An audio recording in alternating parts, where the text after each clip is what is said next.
Here is my reminder to you, Mr. Nino Barzaga.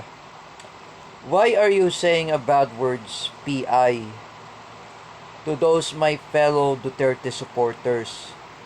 Don't you ever know uh, Nino Barzaga? You know Nino, I don't want bullying because I'm a formerly bully also to somebody. I bullied teacher Jessa Fernandez. I bully Mang Rodelio Daguman. I don't want to bully them. I never say a bad words.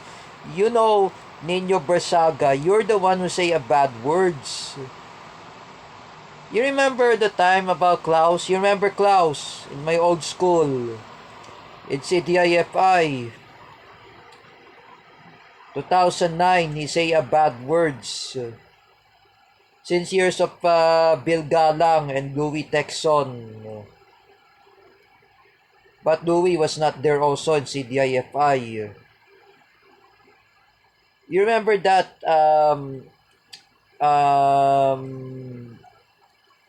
Nino Barzaga? You should never say a bad words.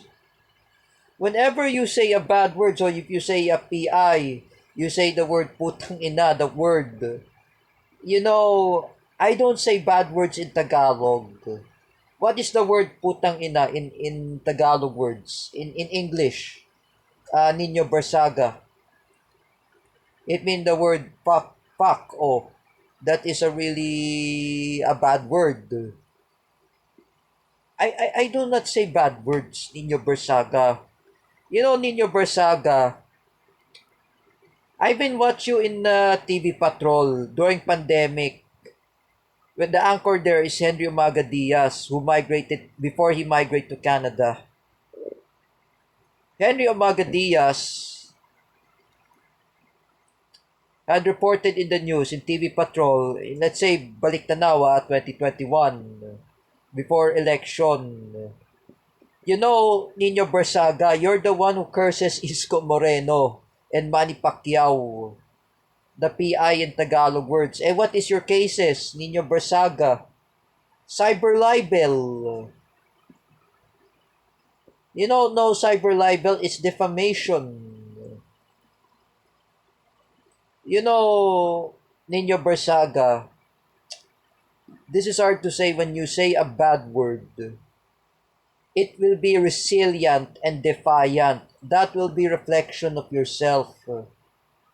Me, I never say a bad words just like you. I never say an asshole word. I never say F word. You know, Nino Barzaga, I do not say the word in English like asshole word or F word or F-U-C-K. What's that in Tagalog? Putang ina, that's called fuck or that's in English.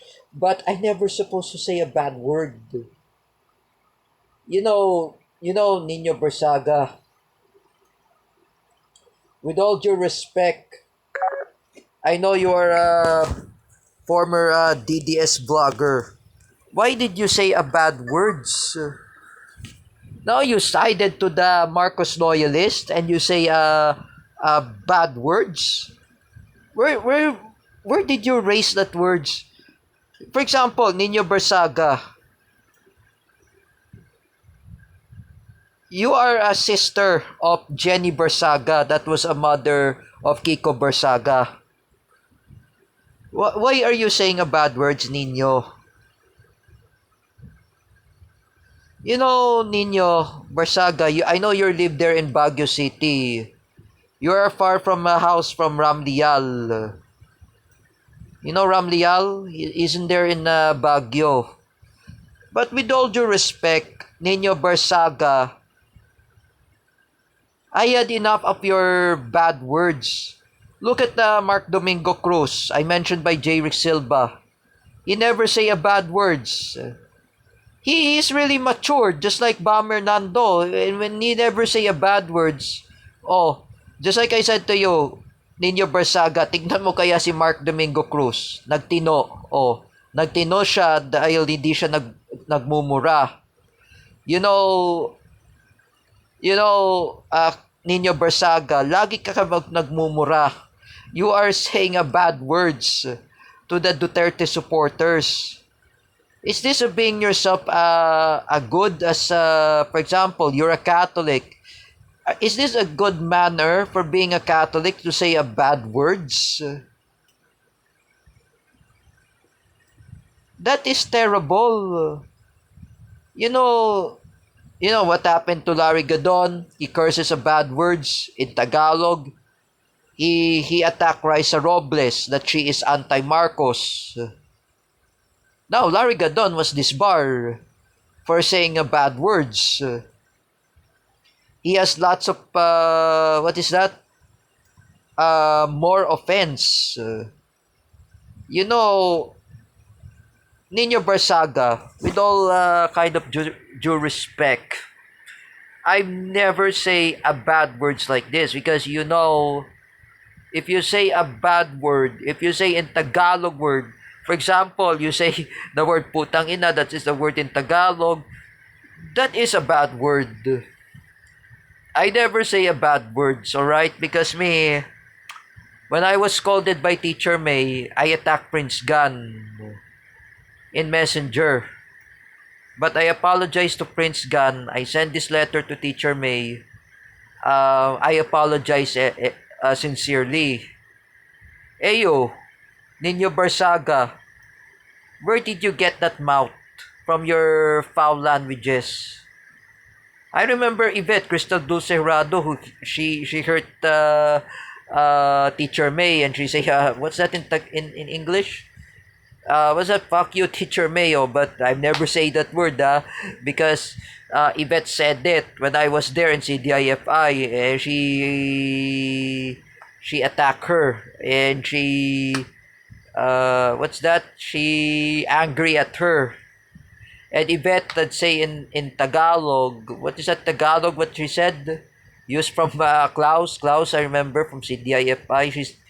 She said, Putang Ina. Oh, that is a bad word. You know, Nino Barzaga, you should not say a bad word.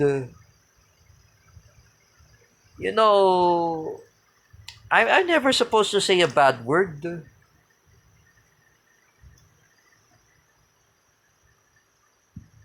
You know, for all due respect, I know you are a Marcos loyalist. I know you're a fake Filipino. Why are you saying a bad word, Mr. Nino Barzaga? You are a vlogger of BBM.